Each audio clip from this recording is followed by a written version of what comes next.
All right, welcome back to WMMA Now with your host Chuck Stevenson.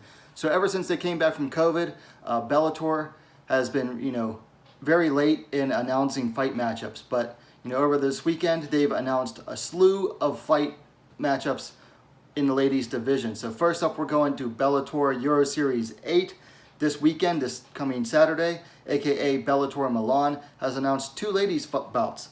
First up, in the strawweight division, Dani Neilan coming in 2-0, taking on Chiara Lopez 4-2. Now, Bellator doesn't really have a strawweight division.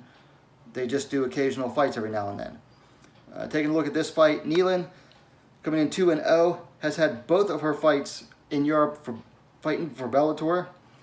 Made her pro debut against Camila Rivarola just under a year ago. And then little over 6 months ago, she defeated Chiara Penco. Both those wins by unanimous decision. Lopez, coming from France, on the other hand, is coming off of a win over Anna Astvic via TKO for... Let me see if I can find where this fight was at. Shogun MMA 2. Before that, though, she had two straight losses. First to armbar and then to rear naked choke. So, obviously vulnerable to submissions. Don't have an age for Dani... Excuse me. Excuse me. Don't have an age for Dani Neilan. Lopez is listed at 31 years. Neilan's going to be the taller fighter, 5 feet 6 inches, 168 centimeters.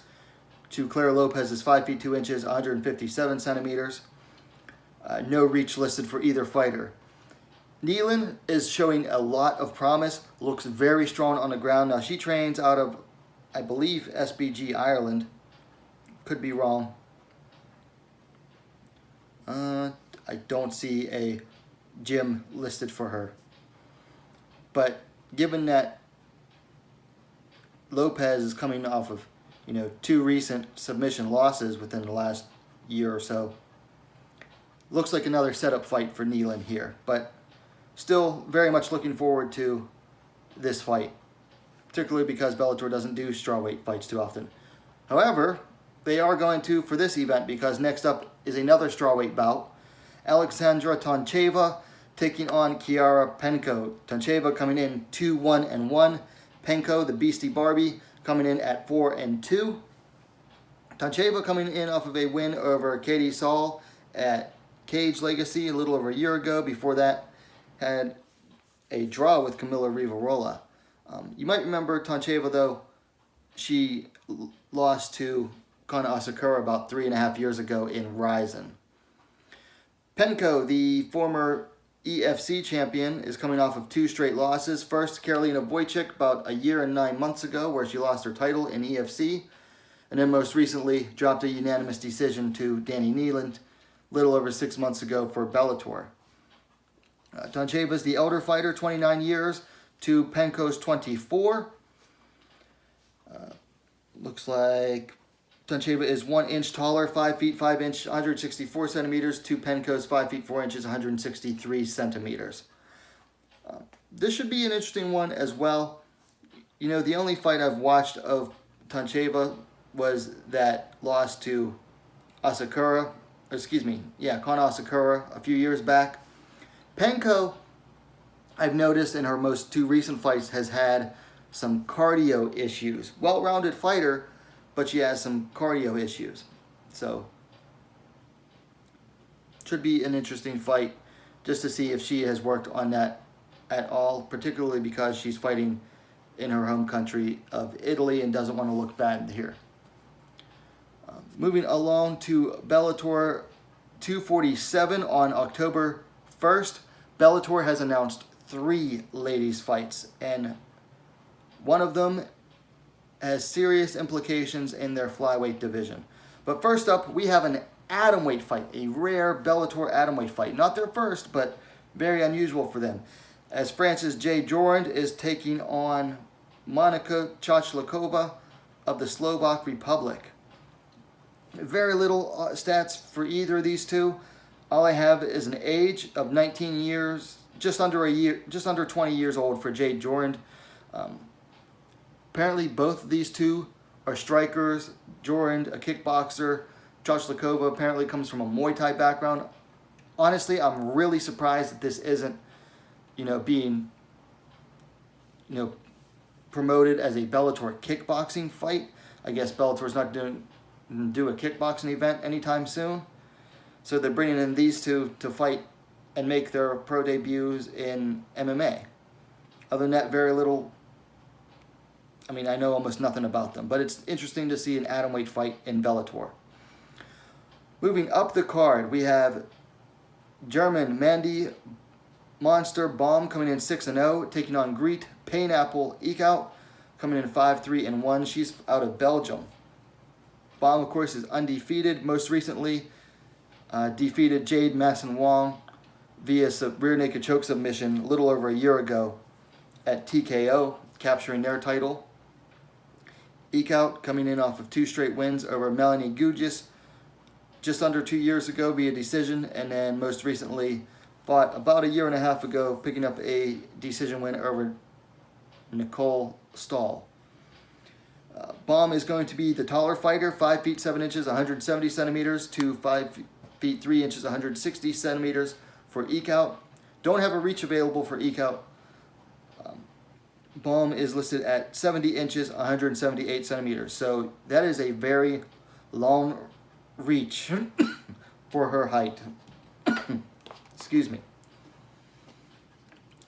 You might remember that Baum, before all the COVID mess, was scheduled to make her Bellator debut against Liz Carmouche in her respective Bellator debut as well. That was actually meant to be a main event back in April or May. I made a video strongly criticizing that. But from everything I've seen about Baum, Monster is a very good nickname for her. I don't know anything about Eeekout yet. I'm going to have to look her up. She does have a win over Corinne Laframboise, who I'm a little familiar with. Or no, I'm sorry, she has a loss to Corinne Laframboise. But that was almost 3 years ago. But very much looking forward to seeing more of Mandybaum. And then finally, up on the main card, looks like the co-main event at Flyweight. Denise Dynamite, or Miss Dynamite Keelholtz coming in 5-2, taking on Kate Jackson coming in at 11-4-1. Miss Dynamite coming in off of 3 straight wins in the Bellator cage over Brioni Terrell, Sabria Sengul, and then most recently Christina Williams, just 6 months ago. Jackson is coming off of a title challenge loss to the champ Leland McFarland 8 months ago. Before that, she had 2 straight wins over Anastasia Yankova and then Lena Ovchinnikova. Let's see. Jackson's the elder fighter, 34 years to Keelholtz's 31. Jackson's going to be the taller fighter, 5 feet 6 inches, 168 centimeters, to Keelholtz's 5 feet 3 inches, 160 centimeters. However, the reach is almost even, 67 inches, 170 centimeters for Jackson to Keelholtz's 66 inches, 168 centimeters. This should be a good one, and it will definitely tell us how close Keelholtz is to fighting for the title. Jackson, obviously unimpressive in her title fight, was never really in it, in my opinion, but she's a tough fighter, and she has some decent wins on her record. Colleen Schneider was a good win when that happened. Ovchinnikova and Yankova fights were okay wins, I guess. But Jackson is one of those fighters that does good against okay competition, but when she steps up, she tends to falter a little bit. Keelholtz, if this fight stays on the feet, I predict Keelholtz to run Jackson over. If it goes to the ground, though, I think Jackson has a good chance of evening it up there. I mean, she was pretty much outworked on the ground by McFarland, but Keelholtz is not going to be the same as McFarland on the ground. So out of all 5 fights I listed, this fight's probably going to be the most interesting to see how it unfolds, particularly for the future of this flyweight division. So there you have it. Bellator announcing 5 different flyweight fights, all coming up within a week to 2 weeks. Let me know your thoughts on these potential not potential, these upcoming matchups in the comments down below. Of course, if you like the video, please give it a like and share it as well. While you're at it, subscribe to WMMA Scene Now, the most complete women's mixed martial arts dedicated platform on YouTube. Thanks for watching. We'll see you next time.